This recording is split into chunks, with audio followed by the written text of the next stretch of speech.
One of the most infamous men in history, today we recall the life of Ivan the Terrible, ironically the grandson of Ivan the Great.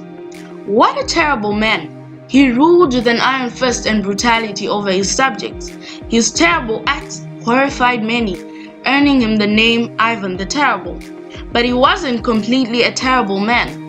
During his first days in office, he made very significant reforms in areas such as the military and the political structure of his kingdom.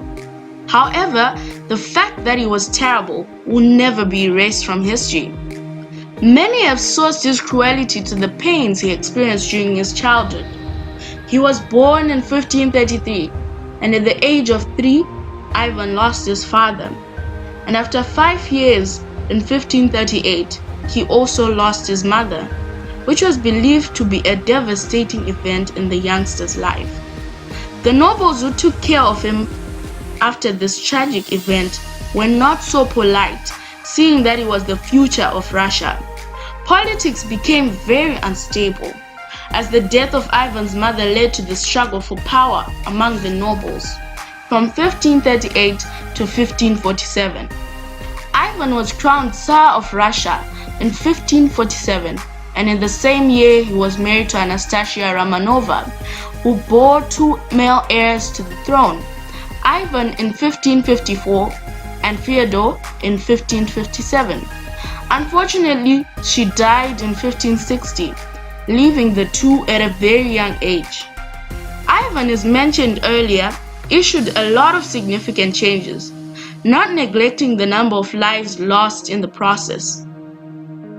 He started with reforms in the church by establishing Russia as a Christian-based state. In 1550, a new legal code was drawn up, replacing the one from 1497. The central government was divided into several sectors, with each in charge of a different responsibility. In the military sector, generals and other officials were appointed by merit. This clever plan was sourced from Ivan's hatred of boyars, who had treated him in disregard during his childhood. One of the most significant wars during his rule was the Livonian War, that lasted 24 years. It is believed that the devastating defeat that Russia faced during this war nailed the final nail onto the coffin of Ivan's sanity. His executions were estimated to have rose over his disappointment over the Livonian War. He became furious over the assumption that the boyars had betrayed him, only worsening his paranoia. Later on, during 1564, the king announced his intention to abdicate the throne. However, his subjects implored him to stay, and in 1565, he acceded to their request, on the condition that he would be allowed to deal with the traitors as he willed. Part of this deal led to the formation of the Oprichnina, which was a private court that administered Russian land that had been placed directly under the Tsar's control. An army of 1,000 to 6,000 soldiers was also raised, which was more like Ivan's personal army.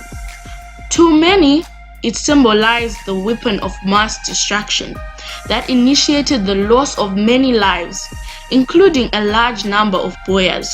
During the period of the Oprichnina, Ivan is believed to have withdrawn himself from the daily running of the kingdom, which was left to the trusted boyars of Ivan. The entire episode of the Oprichnina left a bloody imprint on Ivan's reign, which up until today cannot be erased. Claims have also been made that Ivan beat up his son to death in 1581. What a hypocrite, yet he claimed to be highly religious.